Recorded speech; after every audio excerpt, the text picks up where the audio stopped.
So let me ask you a few questions on this, which actually these were questions that I was going to ask others too. But who do you think has the responsibility to create jobs? Is it the government or the private sector, and why? Well, sir, the private sector is where jobs are created. That is the engine. Governments do not create jobs. Also, people out there are not looking for jobs, they're looking for careers. Okay? You don't do, you know, the saying, do you give someone who's hungry a fish, or do you teach them to fish? We have to understand that we live in a capitalist economy, meaning that entrepreneurs, risk takers, take their time, their money, their ideas, and risk it and invest it, and to get a return on it. And others invest with them their time and money and such, and create businesses. Businesses create jobs, not the government. The government creates another tax liability. So if we become totally dependent on the government for everything, then we suppress the free market spirit that creates wealth, and wealth that can be passed on to the next generation.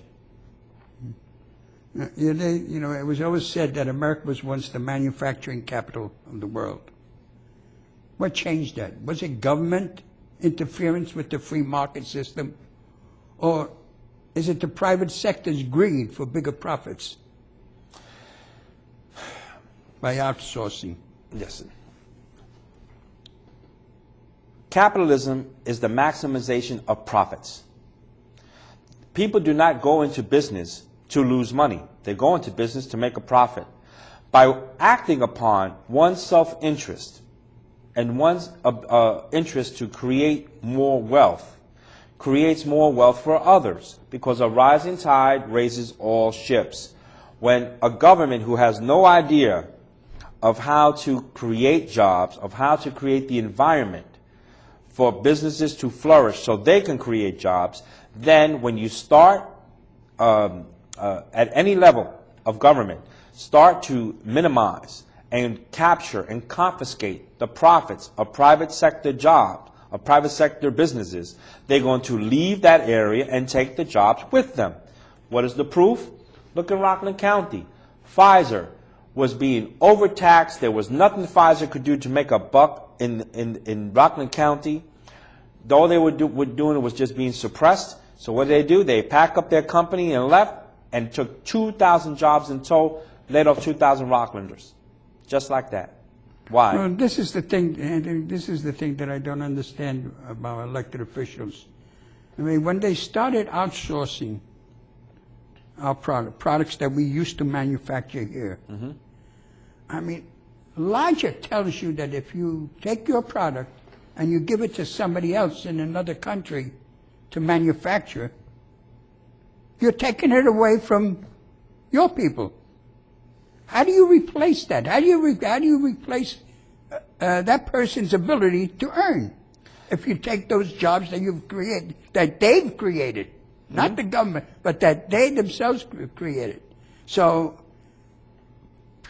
part of the error is on the manufacturer. I don't know. Who do you blame here? Listen, I'm not in the business of fixing blame. I'm in the business of fixing the cause. The cause of the environment that you're describing is because of over-governmental reaching regulations and taxation and suppressing the ability for a company to make its profits. When the government mandates on the manufacturer regulations and laws that are contrary to the free market flow, free market competition, then the only outcome and result is going to be is a company will either lose business, lose its business, lose its shirt, or has to go somewhere where it's going to make its profits.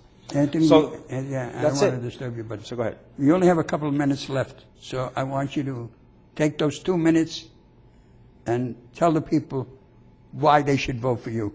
Okay. Thank you very much. I really appreciate that too. First of all, I appreciate this opportunity to come out and speak with you today and you taking the time to listen. Go to my website. It's www.mele for Congress, MELE for Congress.com, or call me directly at 914-329-0338.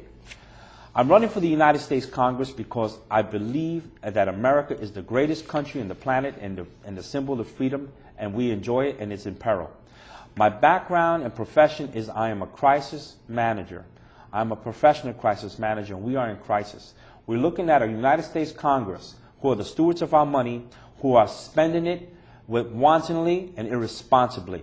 And I'm tired, like the rest of my neighbors and friends and business owners, of the excuses and the party politics pinging back and forth. We need to bring back some common sense, good old-fashioned Americanism back to the Congress. I'm hoping to do that. I propose that small businesses of 100 employees or less be given the option of opting out of paying out their payroll tax. If you want to pay payroll tax, you pay it. If you don't, reinvest it. Let the people who earn the money keep it. Let the people who bake the bread eat it. We need to restore some sanity back to the United States Congress. We are in peril.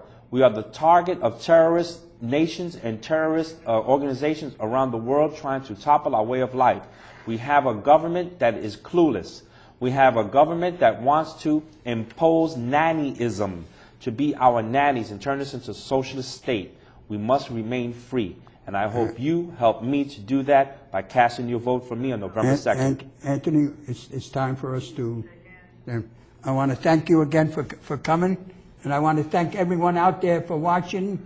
And be sure to watch us next week on Channel 74 at next Thursday and Friday at 5:30. Tomorrow, you'll see the show, and you'll see Anthony, and you'll listen to what he has to say, because these are the type of people that we need.